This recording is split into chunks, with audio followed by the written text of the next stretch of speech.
وہ میں اپنے ایک درینہ دوست محمد اکرم گوندل ایڈوکیٹ صاحب کے پاس بیٹھا ہوا تھا. وہ انکم ٹیکس کا کام کرتے ہیں، انکم ٹیکس کے وہ وکیل ہیں.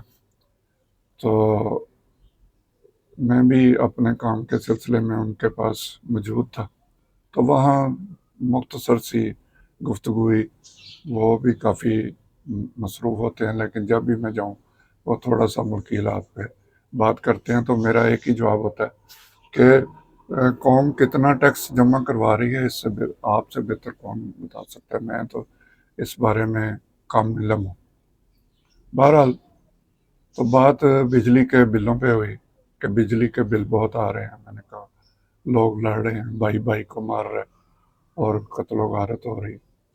تو انہوں نے فوراً کہا ہاں جی ایسا ہی ہے، پہلے لوگ پانی پہ لڑتے تھے اور اب لوگ بجلی کے بلوں پہ لڑ رہے ہیں. اور بات ان کی سچ تھی کہ ہمارے جو کسان ہیں وہاں پہ جو زیادہ تر جھگڑے ہوتے تھے وہ پانی پہ ہوتے تھے. کسی کا پانی چوری ہو گیا، کسی کا انہوں نے کھال سے، وہ اسے موگا کہتے ہیں، وہاں سے پانی اپنی طرف جو ہے وہ نکال لیا. تو اس بات پہ قتل و غارت ہوتی تھی. اور بہت سی پھر اسی پانی پہ کئی ایسی دشمنیاں جو بہت بڑھ جاتی تھیں، خاندان کے خاندان اس پہ ختم ہو جاتے تھے. تو میں نے پھر ان کو کہا کہ جی پانی پہ اب کیا لڑنا ہے، اگلے 2-3 سالوں میں شاید ہم پانی کی بوند بوند کو ترس جائیں. ایسے حالات پیدا ہو رہے ہیں. اور جو ہماری حکومتی پالیسی ہیں وہ اس بات کو مد نظر نہیں رکھ رہے کہ پانی کے مسائل سے کس طرح نپٹا جا رہا ہے. نہ ہمارے ڈیم بن رہے ہیں اور نہ ہی کوئی ایسی پالیسی ہے کہ اس خطرے سے نپٹا جا سکے. بہرحال بات یہی تھی کہ آج کے دور میں لوگ بجلی کے بلوں کو لے کر خودکشیاں بھی کر رہے ہیں، ایک دوسرے کو مار بھی رہے ہیں، لوٹ مار بھی کر رہے ہیں، اپنے گھر کی چیزوں کو بیچ بھی رہے ہیں.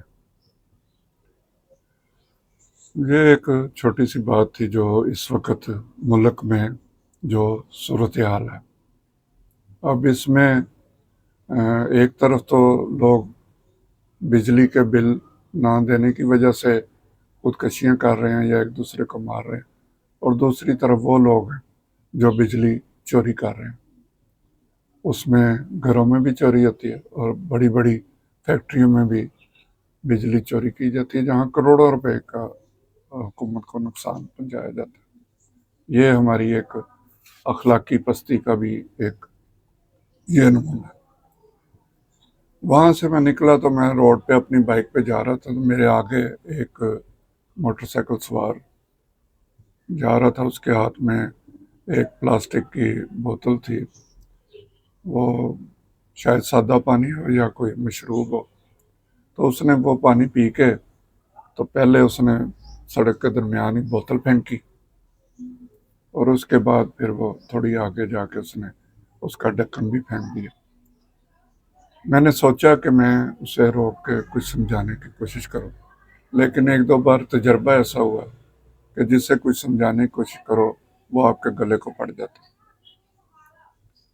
وہ کافی دیر میرے آگے رہا اور میں سوچتا رہا اسے روکوں نہ روکوں، شیشہ پنج میں رہا. اس طرح وہ کہیں دور نکل گیا. لیکن یہ ہماری 77 سال بعد بھی شاید پہلے نہ ہو، لیکن آج جو صورتحال ہے وہ یہی ہے. گاڑیوں میں لوگ جا رہے ہوتے ہیں، بچے آئس کریم کھاتے ہیں، کب باہر بڑے بھی ساتھ بیٹھے ہوتے ہیں، بڑے بھی پھینکتے ہیں، سگریٹ پیتے ہیں اسے باہر پھینک دیتے ہیں. وہ نہیں سوچتے پیچھے کوئی آ رہا ہے اس کو نہ لگ جائے. کوئی شاپر پھینک دیتے ہیں، بوتلیں پھینک دیتے ہیں. یہ بات آپ کو چھوٹی معلوم ہوگی، لیکن یہ ہماری اخلاق کی پستی کا آخری سمجھیں کہ حد ہے کہ ہم سڑکوں پہ گند دے کے فوراً حکومت کو کہہ دیتے ہیں کہ جی یہ دیکھیں کتنی گندگی ہے. ہمارے جو ٹی وی اینکر ہیں وہ سڑکوں پہ گھومتے پھر رہتے ہیں، سوشل میڈیا والے. گند پڑا ہوا ہے، صفائی نہیں ہو رہی، لیکن وہ گند ڈالتا کون ہے ان سے کوئی نہیں پوچھتا۔ جب ہم باہر کسی ملک میں جاتے ہیں وہ سارا قانون کے مطابق ہم کام کرتے ہیں، ڈرائیونگ لائسنس بھی ہوتا ہے، اشارے پہ بھی رکتے ہیں، لائنوں پہ بھی رکتے ہیں، کوئی غلط لائن پہ نہیں جاتے، کسی کو غلط کراس نہیں کرتے، لیکن اپنے ملک میں ہم ان اخلاقی اقدار کی تباہی پھیر دیتے ہیں۔ تو یہ ایک بات تھی جو میں آپ سے کرنا چاہتا تھا کہ ہماری جو اخلاقی جو اقدار ہیں وہ اس قدر گر چکی ہے۔ اگر ہمارے پاسپورٹ کا جو دنیا میں نمبر دیکھا جائے وہ 100 سے اوپر ہے، ہمارے کرپشن کو دیکھا جائے تو وہ بھی 100 سے اوپر جاتی ہے، ہمارے عدالتی نظام کو دیکھا جائے وہ بھی، مطلب سارا کچھ ہم نے 100 سے اوپر ہی رکھا جائے، یہاں تک کہ جو ہم تعلیم حاصل کرتے ہیں، جہاں اخلاقیات کے سبق دیے جاتے ہیں، وہ ہمارا تعلیمی معیار بھی اس قابل نہیں کہ کوئی فخر سے وہ بتایا جا سکے۔ یہاں پہ جعلی یونیورسٹیاں، جعلی سندیں اور ایسے یونیورسٹیوں میں بھی کورس کروائے جاتے ہیں جن کی ان کے پاس اجازت نہیں ہوتی۔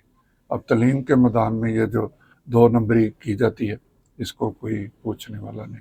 لوگ اتنے پاورفل ہیں کہ وہ اپنی مرضی کے عہدیدار لگواتے ہیں، وہاں سے وہ قبول کروا دیتے ہیں۔ پچھلے دنوں ایک سابق وزیر اعظم نے کہا تھا کہ سینٹ سے یونیورسٹیاں جو قیام کا جو بل ہے وہ سینیٹرز نے کروڑوں روپے لے کے وہ بل پاس کروایا۔ اب اندازہ کریں جس تعلیم پہ پہلے ہی کروڑوں روپیہ بطور رشوت دی جا رہی ہے، وہاں کیا اخلاقیات کا سبق دیا جائے گا، کیا وہاں کوئی تعلیم حاصل کرے گا۔ لاکھوں روپے لے کے یونیورسٹیوں والے جو مالکان ہیں وہ ایک ڈگری دے دیتے ہیں اور پھر 10 سے 15 ہزار کی نوکری ہم کو ملنا بھی مشکل ہو جاتا ہے۔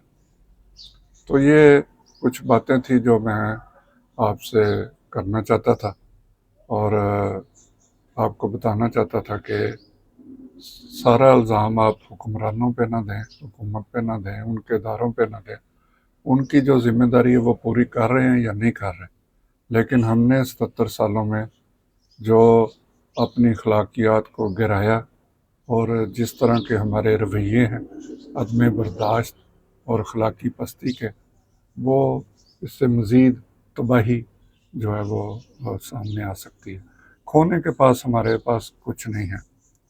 ہم نے 77 سالوں میں آدھا ملک کھو دیا، اس سے بڑا دکھ یا اس سے بڑی کوئی غلط پالیسی کوئی نہیں ہو سکتی جو حکمرانوں کی طرف سے ہو۔ بطور قوم ہمیشہ جب بھی ملک پہ مشکل وقت آیا قوم باہر نکلی ہے، لیکن ہم نے آدھا ملک کھو دیا، اور جو باقی کا ہے اسے بھی ہمارے حکمران ہو یا ہماری قوم ہو، اسے سنبھالنے کے لیے کوئی ایسے اقدامات نہیں کیے جا رہے جس سے کوئی ملک ترقی کر سکے۔